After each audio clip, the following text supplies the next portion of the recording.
It started with a phone call that should have never been made, a man watering his lawn, a neighbor watching from across the street, and a voice that whispered prejudice disguised as concern. By the time the police arrived, lives were about to change, and the woman who made that call was about to learn the hard way that not every man with brown skin in her neighborhood is a stranger. This is a story of how one woman's bias cost her everything, and how truth, justice, and irony came knocking at her own front door. It was a quiet Saturday morning in Maplewood Estates, a small, suburban neighborhood just outside Atlanta, Georgia. The lawns were perfect, the hedges trimmed, and the air filled with the sound of sprinklers ticking like metronomes. Children played on driveways. Dogs barked in the distance. Everything was ordinary until Derrick Matthews, a 38-year-old father too, pulled into his driveway. He wasn't loud. He wasn't disruptive. He was simply home. Derrick was what you'd call self-made, born and raised in Decatur. He'd worked his way up from IT support technician to regional project director for a major tech company. He loved peace, family, and the quiet satisfaction of owning something he'd built himself. After years of saving, he'd finally bought his dream house, a 3-bedroom home in a gated community with good schools and a backyard big enough for his kids to play football. To Derrick, this wasn't just property. It was proof that he'd made it, that his hard work had a destination. His wife, Tasha, was inside baking cookies with their daughter. His son, Eli, was playing with a drone. But across the street, someone else was watching. Her name was Margaret Whitmore, though most people called her Maggie. She was in her mid-50s, the self-appointed watchdog of the neighborhood's Homeowners Association, or as the residents privately joked, the HOA Queen. She had a sharp tongue, a clipboard, and a dangerous sense of entitlement. To her, order wasn't just a rule, it was a weapon.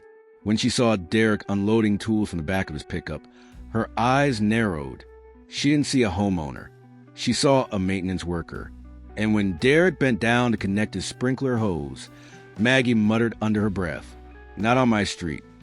Maggie dialed 911. Her voice was calm, but laced with accusation.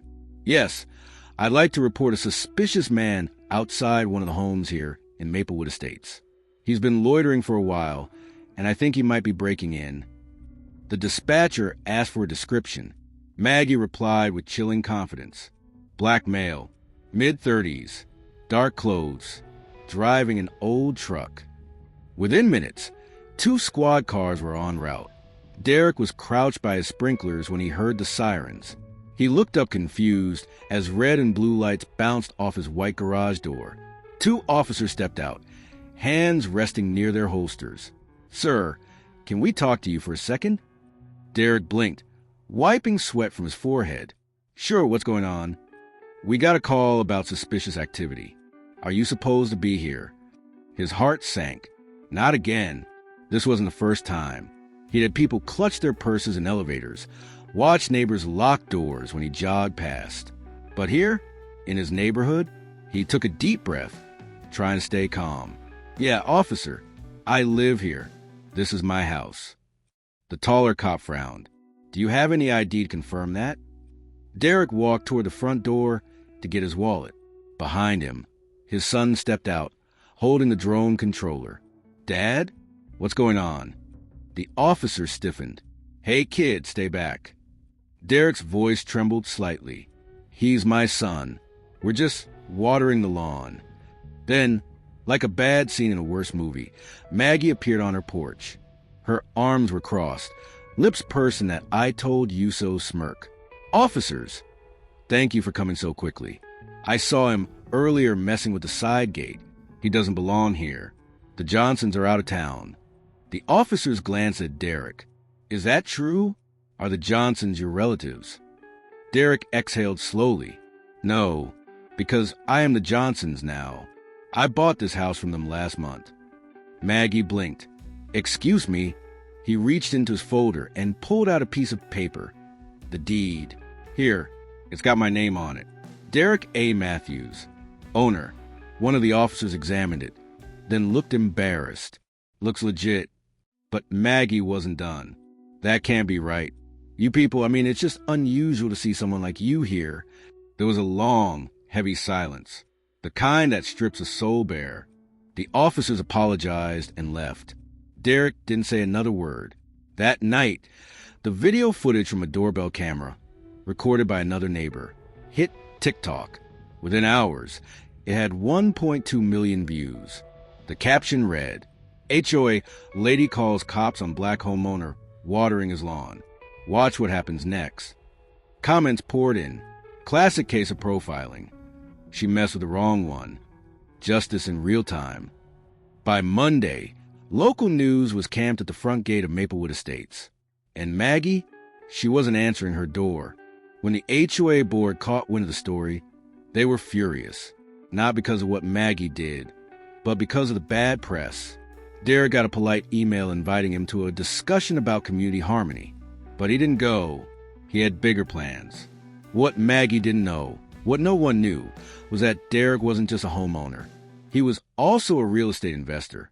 The house he lived in, just one of 7 he owned across the county.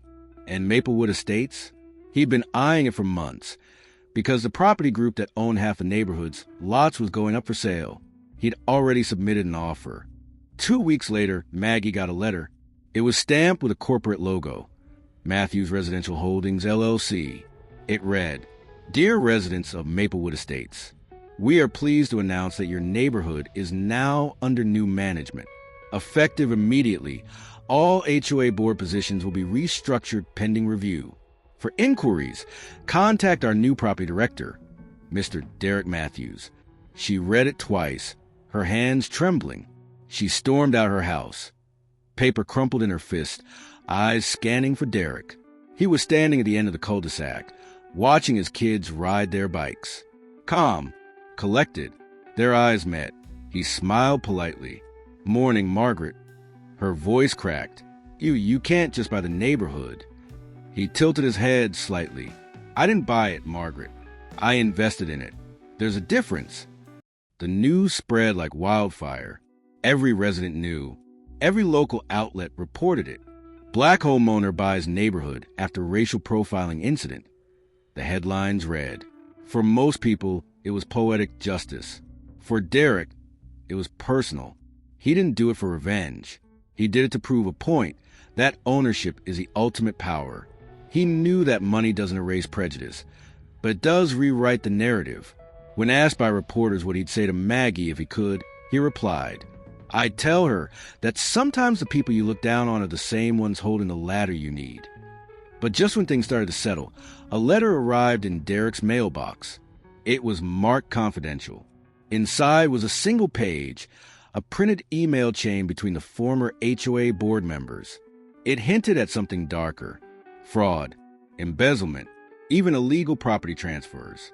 And one name stood out in bold: Margaret Whitmore. Derrick's jaw tightened as he read the last line of the letter. "If you value your family's safety, don't dig too deep." He looked toward Maggie's house. Her blinds were drawn, her car still in the driveway.